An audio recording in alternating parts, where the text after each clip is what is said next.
The dust clouds rose like prayers against the Arizona sky, swirling in the afternoon heat that turned the horizon into a shimmering mirage.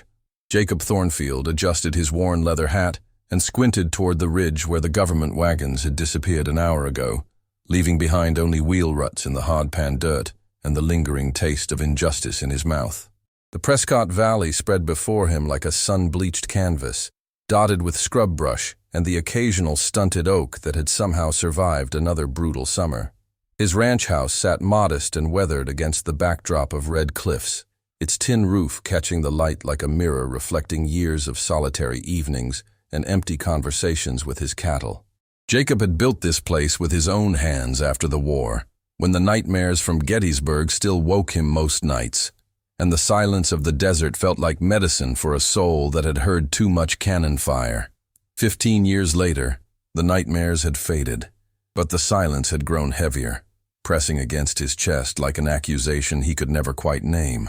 The wagon train from Fort McDowell had stopped at his water trough that morning, as they always did when transporting Apache prisoners to the San Carlos reservation. Jacob had watched from his porch as the blue-uniformed soldiers watered their horses and refilled their canteens, their faces grim with the particular exhaustion that came from herding human beings like livestock across miles of unforgiving terrain. But this morning had been different. This morning, there had been trouble. The girl could not have been more than 19, her long black hair braided with strips of red cloth that caught the morning sun like flames. She sat in the back of the lead wagon, wrists bound with rope, her dark eyes fixed on something far beyond the horizon. Unlike the other Apache women who kept their gazes downcast, she held her head high, jaw set, with a defiance that seemed to radiate heat waves of its own. Jacob had noticed her immediately, not just for her beauty, which was considerable, but for the way she carried herself. Even bound and captive, she moved with the fluid grace of someone who had never been truly tamed, who understood that freedom was not something that could be taken away by rope and iron, only temporarily restrained. The trouble had started when Private Morrison, a young soldier with more arrogance than sense, had decided to water his horse at the same trough where the Apache prisoners were being allowed to drink. The girl had been kneeling by the water, cupping the precious liquid in her bound hands, when Morrison shoved her aside with his boot. She had fallen hard, her shoulder striking the wooden edge of the trough, but she had not cried out. Instead, she had risen with the dangerous calm of a coiled rattlesnake, her eyes locked on Morrison's face with such intensity that the young soldier had actually taken a step backward. That was when Captain Hayes had intervened, his voice sharp with authority as he ordered Morrison back to his horse. But the damage was already done. The girl's shoulder was bleeding through her torn buckskin dress, and something in her expression had shifted from defiance to something far more dangerous. Jacob had watched it all from his porch, his coffee growing cold in his hands as he witnessed the small cruelty that seemed to define so much of what passed for civilization out here. He had seen enough of such moments during the war, enough to know that they accumulated like stones in a man's chest until the weight of them became almost unbearable. As the wagon train prepared to leave, Captain Hayes had approached Jacob's porch. His weathered face creased with the kind of weariness that came from years of following orders he did not entirely believe in. "Thornfield," the captain had said, touching the brim of his hat in greeting. "Appreciate the water, as always." Jacob had nodded, his eyes still fixed on the girl in the wagon. "That one's hurt." Hayes had followed his gaze and sighed. "She's trouble, that one. Ayanna, they call her. Daughter of a war chief. Been nothing but problems since we picked her up near Tucson. Tried to escape 3 times, bit 2 of my men, and yesterday she somehow got hold of a knife and cut herself free. Had to tie her up twice as tight after that. Maybe she's got reason to run," Jacob had said quietly. The captain's expression had hardened slightly. "These people need to learn their place, Thornfield. The sooner they accept that their old ways are finished, the better it'll be for everyone. That girl's too wild for her own good. What she needs is a firm hand and a few years at San Carlos to teach her how to live proper." Jacob had said nothing to that, but something in his silence must have conveyed his thoughts, because Hayes had studied his face for a long moment before continuing. "You got that look again, Thornfield. Same one you had when you testified for that Navajo family last spring. I know you mean well, but these people aren't like us. They don't think the way we do. That girl would slit your throat as soon as look at you if she thought it would get her back to her people. Maybe, Jacob had replied. Or maybe she just wants what any of us would want, to go home. Hayes had shaken his head, frustration evident in the set of his shoulders. Home's gone, Jacob. For all of them. The sooner they understand that, the better. The wagon train had departed shortly after, leaving Jacob alone with his thoughts and the lingering image of the girl's eyes, dark and fierce and utterly unbroken despite everything that had been done to her. He had gone about his daily chores, feeding the cattle, checking the fence lines, repairing a broken gate hinge, but his mind kept returning to that moment by the water trough. Now, as the afternoon shadows began to lengthen across the valley, Jacob found himself riding toward the main trail, following the deep ruts left by the government wagons. He told himself he was just checking his boundary fences, but he knew that was a lie. Something was pulling him forward, some instinct honed by years of solitude and careful observation of the natural world around him. He found the first sign of trouble 2 miles from his ranch. A piece of torn cloth, red like the strips in the girl's hair, caught on a thorny mesquite bush beside the trail. Jacob dismounted and examined it carefully, noting the fresh tear and the way it fluttered in the desert breeze like a flag of distress. 100 yards further on, he found the footprints. Bare feet, small and narrow, pressed into the soft sand beside a cluster of barrel cacti. The prints were uneven, suggesting injury or exhaustion, and they led away from the main trail toward the rocky outcropping known locally as Devil's Backbone. Jacob followed the trail for another mile, reading the story written in disturbed earth and broken vegetation. She was moving fast but not efficiently, taking a zigzag path that suggested she was either disoriented or trying to throw off pursuit. There were other signs too, drops of blood on the pale stones, indicating that her shoulder wound had reopened during her escape. The trail led up into the rocks, where the footing became treacherous and the desert sun beat down with merciless intensity. Jacob dismounted again, leaving his horse tied to a sturdy juniper, and continued on foot. The silence up here was absolute, broken only by the whisper of wind through stone and the distant cry of a red-tailed hawk circling high overhead. He found her in a narrow canyon, wedged between 2 massive boulders that provided the only shade for miles around.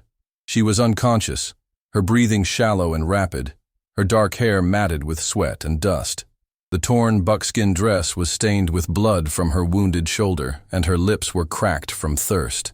But even unconscious, even broken and bleeding, she maintained that aura of untamed dignity that had first caught his attention. Her face, relaxed in sleep, revealed the fine bone structure and smooth skin of youth, but there were lines around her eyes that spoke of hardships no 19-year-old should have to endure. Jacob knelt beside her, careful not to make any sudden movements that might startle her if she woke.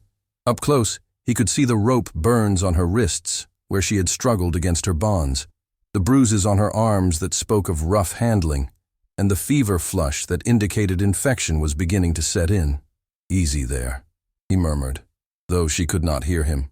"You're safe now." He had brought his canteen and a clean cloth, anticipating that he might find someone in need of help. Gently, he lifted her head and trickled a small amount of water between her parched lips. She stirred slightly, a soft moan escaping her throat, but did not wake. Jacob examined her shoulder wound with the careful attention of someone who had treated battlefield injuries during the war. The cut was not deep, but it was dirty and beginning to show signs of infection. It would need to be cleaned and bandaged properly, and soon. The question was what to do next. He could take her back to his ranch, tend to her wounds, and then decide whether to turn her over to the authorities or help her find her way back to her people. Or he could leave her here with water and supplies and pretend he had never found her, letting fate decide her destiny. But as he looked down at her face, peaceful in unconsciousness but marked by suffering, he knew there was really no choice at all. He had seen too much cruelty in his life, participated in too much violence during the war, to walk away from someone who needed help. Whatever Captain Hayes might think about Apache nature and the necessity of firm hands, Jacob saw only a young woman who had been hurt and abandoned in the desert to die. He gathered her carefully in his arms, surprised by how light she was, how fragile she felt despite the strength he had witnessed earlier.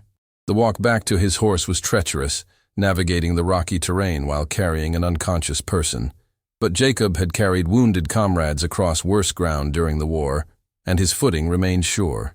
By the time he reached his ranch, the sun was setting behind the western mountains, painting the sky in shades of orange and purple that reminded him of the girl's fierce eyes. He carried her into his small house, past the sparse furniture and utilitarian decorations that marked it as the dwelling of a man who had learned to live without the softening influence of family. Jacob laid her on his own bed, the only one in the house, and lit the oil lamp that cast dancing shadows across the rough-hewn walls. He had basic medical supplies left over from his army days, and he set about cleaning and bandaging her shoulder wound with the methodical precision of someone who had performed such tasks many times before. As he worked, she began to stir, her breathing becoming more regular, her eyelids fluttering as consciousness slowly returned. Jacob finished bandaging her shoulder and sat back in the wooden chair beside the bed, waiting. When her eyes finally opened, they were immediately alert and wary, scanning the unfamiliar surroundings with the quick assessment of someone accustomed to danger. When her gaze fell on Jacob, she went very still, every muscle in her body tensing for fight or flight. "Easy," Jacob said softly, keeping his hands visible and his voice low. "You're hurt. I'm trying to help." She said nothing, but her eyes never left his face as she slowly pushed herself up to a sitting position, wincing as the movement pulled at her injured shoulder. She was testing her limits, he realized, evaluating her chances of escape even in her weakened condition. "My name's Jacob Thornfield," he continued, maintaining the calm tone he might use with a spooked horse. "You escaped from the wagon train this morning. I found you in the rocks, unconscious. You've been out for hours." Still, she remained silent, but something in her expression shifted slightly, a flicker of understanding that suggested she spoke at least some English, even if she chose not to use it. Jacob reached slowly for the water pitcher on the bedside table, pouring a cup and offering it to her. She hesitated for a long moment, clearly torn between thirst and suspicion, before finally accepting the cup with hands that trembled slightly from weakness. She drank deeply, water running down her chin as she struggled to swallow fast enough to satisfy her body's desperate need. When the cup was empty, she handed it back to him, and for the first time, she spoke. "Why?" The single word carried the weight of a dozen questions, spoken in lightly accented English that suggested education, despite her current circumstances. Jacob considered his answer carefully, knowing that whatever he said next would determine whether she saw him as potential ally or just another captor with a different face. Because leaving someone to die in the desert isn't something a man does and still calls himself decent, he said finally. She studied his face in the lamplight, searching for deception or hidden motives. After a long moment, she spoke again, her voice stronger now but still cautious. "The soldiers will come looking." "Probably," Jacob agreed, "but not tonight. Maybe not for a few days. They'll figure you headed south toward Mexico or north toward the Colorado River. They won't think to look here. And then?" Jacob met her eyes steadily. "That depends on what you want to do." For the first time since waking, something that might have been surprise crossed her features. Clearly, she had not expected to be given choices. "I want to go home," she said simply. "Where's home?" Her expression grew distant, touched with a sadness that made her seem much older than her years. "Gone. Burned. My people scattered to the winds like ashes." Jacob felt the familiar weight settle in his chest, the accumulation of all the small cruelties and large injustices he had witnessed over the years. He understood something about home being gone, about the particular grief that came from losing not just a place, but an entire way of life. "I'm sorry," he said, and meant it. She looked at him sharply, as if surprised by the sincerity in his voice. For a moment, her carefully maintained composure wavered, revealing a glimpse of the pain she carried beneath her defiant exterior. "You are not like the others," she said finally. "The other white men. Some are, some aren't. Just like some Apache are warriors and some are healers, I imagine." She tilted her head slightly, considering this. "You have known my people?" "A few. Traded with some bands before the troubles got bad. Good people, mostly. Just trying to live their lives and raise their families, same as anyone." Something in her posture relaxed slightly, though she remained alert and ready to flee at the first sign of threat. "My name is Ayana," she said quietly. "Ayana," Jacob repeated, testing the unfamiliar syllables. It's a beautiful name. It means eternal blossom. My grandmother gave it to me when I was born. She said I would bloom even in the hardest ground. Her smile was brief and sad. She was wrong. Maybe not, Jacob said. Maybe you just haven't found the right ground yet. Ayanna looked at him for a long moment, something shifting in her expression that he could not quite read. Then, without warning, exhaustion seemed to overwhelm her, and she swayed where she sat. Rest, Jacob said, standing and moving toward the door. You're safe here tonight. We can figure out tomorrow when tomorrow comes. As he reached for the door handle, her voice stopped him. Jacob Thornfield. The way she said his name made it sound like something precious, carefully weighed and tested. Thank you. He turned back to find her watching him with those fierce dark eyes, but the wariness had been replaced by something that might have been the beginning of trust. Get some sleep, Ayanna, he said softly. Morning's still a long way off. Outside, Jacob made his bed on the porch, wrapped in his old army blanket, and listening to the night sounds of the desert. Coyotes called from the distant hills, their voices rising and falling like ancient songs, and somewhere an owl hooted its lonely question to the darkness. As he lay there watching the stars wheel overhead, Jacob found himself thinking about choices and consequences, about the thin lines that separated civilization from savagery, mercy from justice. He had made his choice when he carried Ayanna back from the rocks, but he was beginning to understand that it was only the first of many he would have to make. Tomorrow would bring its own challenges, its own moral complexities. The soldiers would eventually come looking, and when they did, Jacob would have to decide how far he was willing to go to protect a young woman whose only crime seemed to be refusing to surrender her dignity along with her freedom. But tonight, for the first time in years, his house was not empty. Tonight, there was someone else breathing within those walls, someone whose presence had already begun to change the quality of the silence that had been his only companion for so long. As sleep finally began to claim him, Jacob heard a sound from inside the house, soft and musical and heartbreakingly beautiful. Ayanna was singing, her voice barely above a whisper, weaving a melody that seemed to capture all the longing and loss and stubborn hope that desert people carried in their hearts. It was the sound of someone who had not yet given up, who still believed that even in the hardest ground, something beautiful might yet bloom. Dawn came slowly to the Prescott Valley, painting the eastern mountains in shades of gold and rose that seemed to set the very air on fire. Jacob woke to the sound of movement inside his house, soft footsteps that spoke of someone trying very hard not to make noise. He lay still for a moment, listening, before slowly sitting up and folding his blanket. Through the window, he could see Ayanna moving carefully around the small kitchen, favoring her injured shoulder but moving with purpose. She had found his spare shirt, a faded blue cotton garment that hung loose on her slender frame, and she had braided her long hair back in a practical style that revealed the elegant line of her neck. Jacob rose quietly and approached the door, not wanting to startle her. She was standing at the stove, somehow having managed to coax a fire from the cold ashes and set water to boil. The domesticity of the scene struck him as both natural and surreal, this Apache woman moving through his bachelor quarters as if she belonged there. "Morning," he said softly from the doorway. She turned, and he was struck again by the directness of her gaze, the way she looked at him without flinching or averting her eyes as so many women, white or Apache, had been taught to do around men. "I hope you do not mind," she said, gesturing toward the stove. "I found coffee. My people learned to drink it from the traders." "Don't mind at all," Jacob replied, stepping into the kitchen. "How's the shoulder?" She rolled it experimentally, wincing slightly. "Better. You did good work. My grandmother was a healer. She taught me to recognize skill in tending wounds." They shared the simple breakfast in comfortable silence, corn cakes and coffee that tasted better somehow for being prepared by someone else's hands. Jacob found himself watching Ayanna covertly, noting the graceful economy of her movements, the way she seemed to take up no more space than absolutely necessary while still maintaining that aura of quiet dignity. When they had finished eating, she spoke again, her voice carefully neutral. "What happens now?" Jacob considered the question while he sipped his coffee.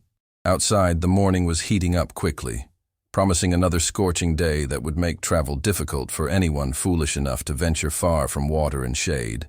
That depends on what you want, he said finally. You said your home was gone. Do you have family somewhere? Other people who might take you in? Ayana's expression grew distant. My father's brother lives with a band near the Chiricahua Mountains. If they have not been captured or killed, if I could reach them. She paused, then added quietly, It is very far, and there are many soldiers between here and there. Jacob nodded, understanding the practical difficulties involved. The Apache resistance was being systematically crushed by the army. Their traditional territories carved up and assigned to white settlers, their people herded onto reservations where disease and despair killed as efficiently as bullets. There's another option, he said carefully. You could stay here, for a while anyway, until you're stronger, until we can figure out a safer way to get you where you want to go. She looked at him sharply, suspicion flickering in her dark eyes. Why would you do this? What do you want from me? The question was blunt but fair, and Jacob appreciated her directness, even as he struggled to explain motivations he did not fully understand himself. I don't want anything, he said slowly. I've lived alone out here for 15 years, and I've gotten along fine. But sometimes a man comes across something that tests what he believes about himself, about what kind of person he wants to be. You're that test for me. Ayana studied his face for a long moment, searching for deception or hidden agenda. When she spoke again, her voice was softer, touched with something that might have been wonder. You are very strange, Jacob Thornfield. In my experience, white men always want something. Land, gold, women, power. Always something. Maybe I'm different. Or maybe I just want something you can't see yet. What? Jacob met her eyes steadily. To prove that not everything good in this world has to die. Before Ayana could respond, the sound of approaching horses reached them from outside. Jacob moved quickly to the window, peering through the gap in the curtains at 3 riders approaching along the main trail. Even at a distance, he could recognize the blue uniforms and the purposeful way they sat their mounts. Soldiers, he said quietly. Stay here, don't make any noise. Jacob stepped onto the porch, closing the door behind him and taking a position that would block any view of the interior. The riders approached at a steady pace, close enough now that he could make out individual faces. Captain Hayes rode in the lead, flanked by 2 enlisted men Jacob did not recognize. Morning, Captain, Jacob called out as the patrol reined in near his porch. You're out early today. Hayes touched the brim of his hat in greeting, but his expression remained serious. Morning, Thornfield. We're tracking an escaped prisoner, Apache girl who got away from us yesterday morning. You haven't seen anything, have you? Jacob kept his voice carefully neutral. Can't say I have. What happened? Slipped her bond somewhere between here and Devil's Backbone. Could be anywhere by now, but we're checking all the ranches in the area. Hayes paused, studying Jacob's face. She's dangerous, Jacob. Killed a guard during her escape. We find her. It's not going back to the reservation. It's a rope. The lie hit Jacob like a physical blow, but he kept his expression unchanged. He had seen Ayana when the wagon train stopped at his ranch, had watched the entire interaction, and there had been no dead guard, no violence except what had been done to her. That's a serious thing, Jacob said carefully. You sure about what happened? Hayes's eyes narrowed slightly. You questioning my word, Thornfield? Not at all. Just seems strange that a girl with tied hands could kill an armed soldier. These Apache are cunning as snakes, one of the enlisted men spoke up. She probably seduced him first, got him to lower his guard. Jacob felt anger rise in his chest, but forced it down. I'll keep an eye out. If I see anything, I'll send word. Hayes continued to study him for another moment, then nodded curtly. See that you do. And Jacob, don't try to be a hero. This girl isn't some lost lamb who needs saving. She's a killer, and she'll put a knife in your back soon as look at you. The patrol wheeled their horses around and rode off toward the south, leaving Jacob alone on his porch with the bitter taste of lies and injustice in his mouth. He waited until they were completely out of sight before returning to the house. Ayana was standing by the kitchen window, her face pale but composed. She had heard everything, of course, and the implications were clear. The soldiers were not just hunting an escaped prisoner now. They were hunting a murderer, which meant they would shoot first and ask questions later. They lied, Jacob said simply. Yes, Ayana replied, but it does not matter. True or false, they will kill me if they find me. And they will kill you too, for helping me. Jacob considered this soberly. By harboring an escaped prisoner, he was already breaking the law. If the army decided he was aiding and abetting a murderer, the consequences would be severe indeed. Then we'll have to make sure they don't find you, he said. Something shifted in Ayanna's expression, a flicker of surprise that was quickly replaced by something deeper and more complex.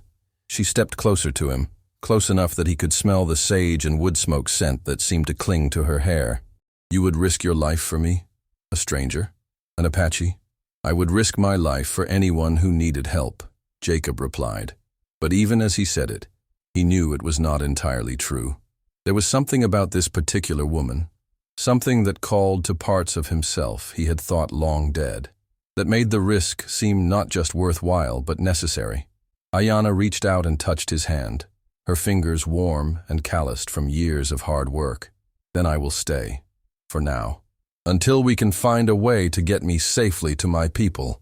The days that followed fell into a rhythm that felt both natural and impossible.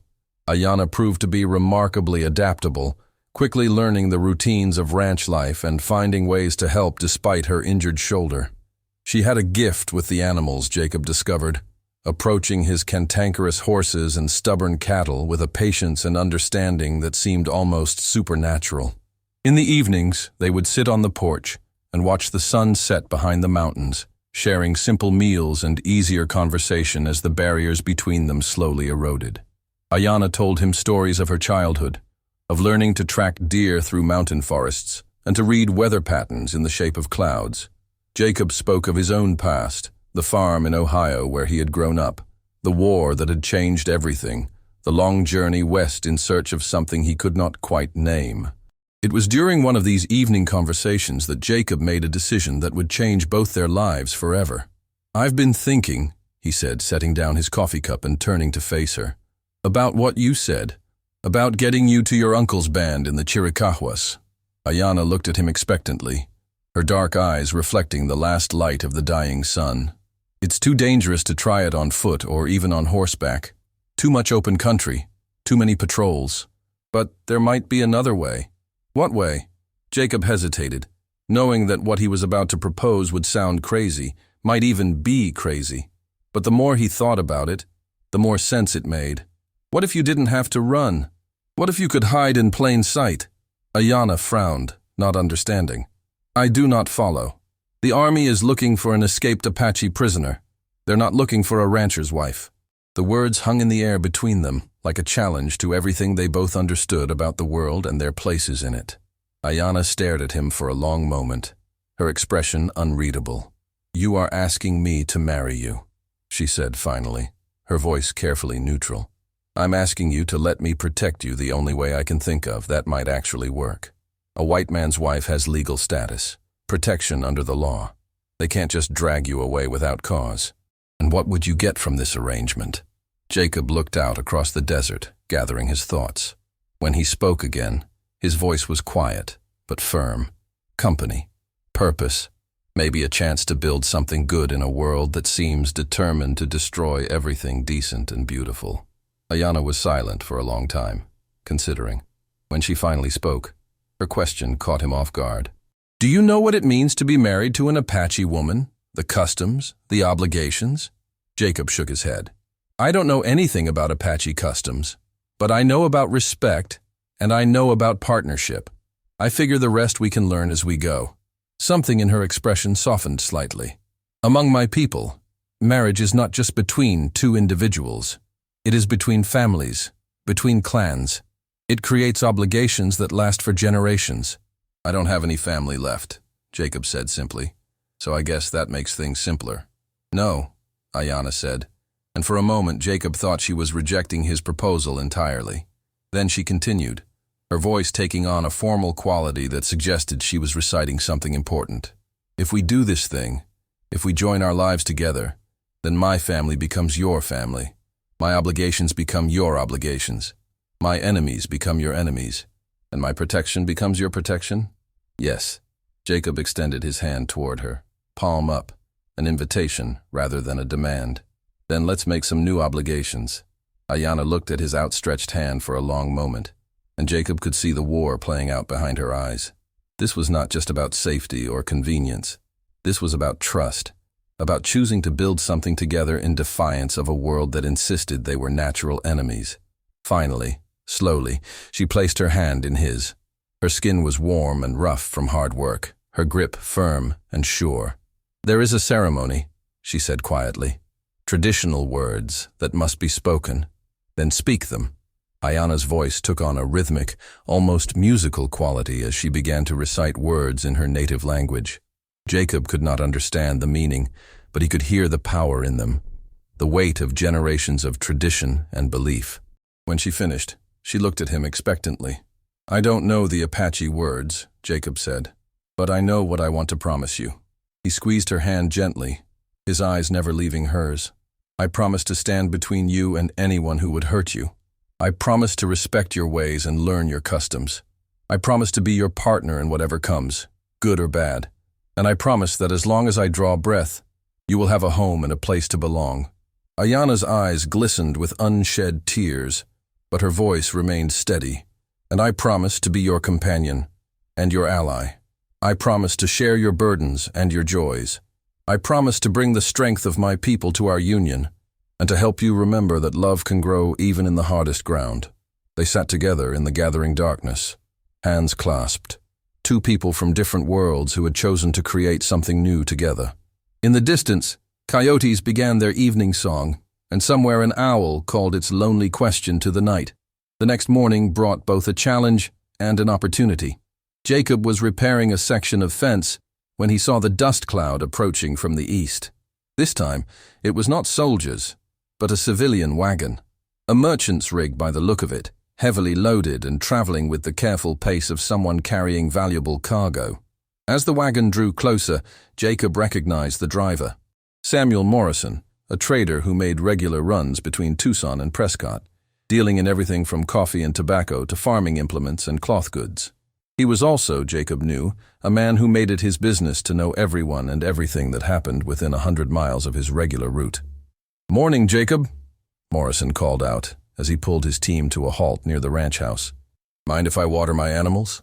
"Help yourself, Sam," Jacob replied, walking over to greet the trader. "What brings you through this early in the season?" Morrison climbed down from his wagon, stretching muscles cramped from long hours on the road. He was a small, wiry man with intelligent eyes and the kind of perpetually sunburned complexion that came from years of outdoor work.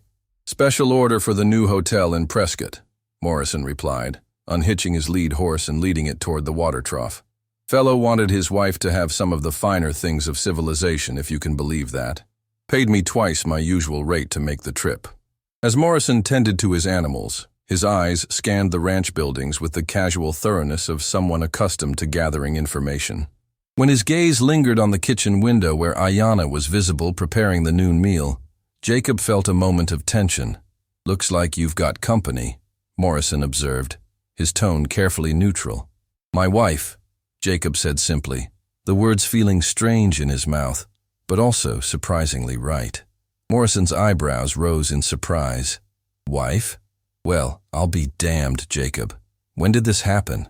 Last time I came through here, you were still a confirmed bachelor." "Recent development," Jacob replied, keeping his voice casual. "We were married yesterday, as a matter of fact." "Yesterday?"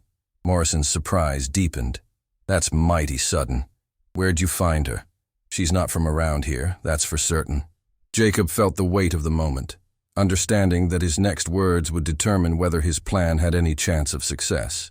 Morrison was a gossip by nature and profession, and whatever story Jacob told him would be spread throughout the territory within weeks. "She's from down south," Jacob said carefully. "Her family had some troubles with raiders, lost everything. She was traveling north looking for work when she got hurt in a fall from her horse. I found her, helped her recover, and one thing led to another." It was not entirely a lie, Jacob reflected. Ayana had indeed lost everything to raiders of a sort, and she had been hurt, and he had found her and helped her recover. The rest was simply a matter of interpretation.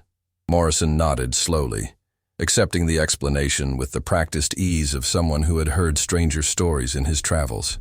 "Well, congratulations are in order then. She's a beautiful woman, Jacob. You're a lucky man." "I know it," Jacob replied sincerely. Morrison finished watering his animals and prepared to continue his journey, but as he climbed back onto his wagon, he paused and looked back at Jacob with an expression of mild concern. "Jacob, I hope you don't mind some friendly advice from an old bachelor, but you might want to be careful about that one. She's got the look of someone who's seen hard times, maybe too hard. Sometimes women like that carry troubles that don't show on the surface." "We all carry troubles, Sam," Jacob replied. "The lucky ones find someone willing to help bear the load." Morrison chuckled and tipped his hat. "Fair enough. Give my regards to the missus, and may you both find happiness together." As the trader's wagon disappeared into the distance, Jacob felt both relief and trepidation. The first test of their deception had been passed, but he knew it would not be the last. In a territory where everyone knew everyone else's business, keeping Ayana's true identity secret would require constant vigilance and perhaps a good deal of luck. When he returned to the house, he found Ayana waiting for him in the kitchen, her expression anxious. "I heard what you told him," she said quietly. "About me being your wife, about my family being killed by raiders." "It wasn't exactly a lie," Jacob replied, "just not the whole truth." "And when the soldiers come back? When they ask this man Morrison about what he has seen?" Jacob considered this. "Then he'll tell them about the rancher Jacob Thornfield and his new wife, a woman from down south whose family was killed by raiders. There's nothing in that story to connect you to an escaped Apache prisoner." Ayana nodded slowly, beginning to understand the elegance of the deception. By creating a plausible alternative identity for her, Jacob had not just hidden her from immediate pursuit, but had given her a legal existence that would be much harder for the authorities to challenge. "You are more clever than I thought," she said, and there was a note of admiration in her voice that made Jacob's chest warm with pride. "I've had to be clever to survive out here," he replied. "The desert teaches you to think ahead, to plan for problems before they find you." That evening, as they sat together on the porch watching the stars emerge in the darkening sky, Ayana spoke again about the choices they had made and the uncertain future that lay ahead. "What if they discover the truth?"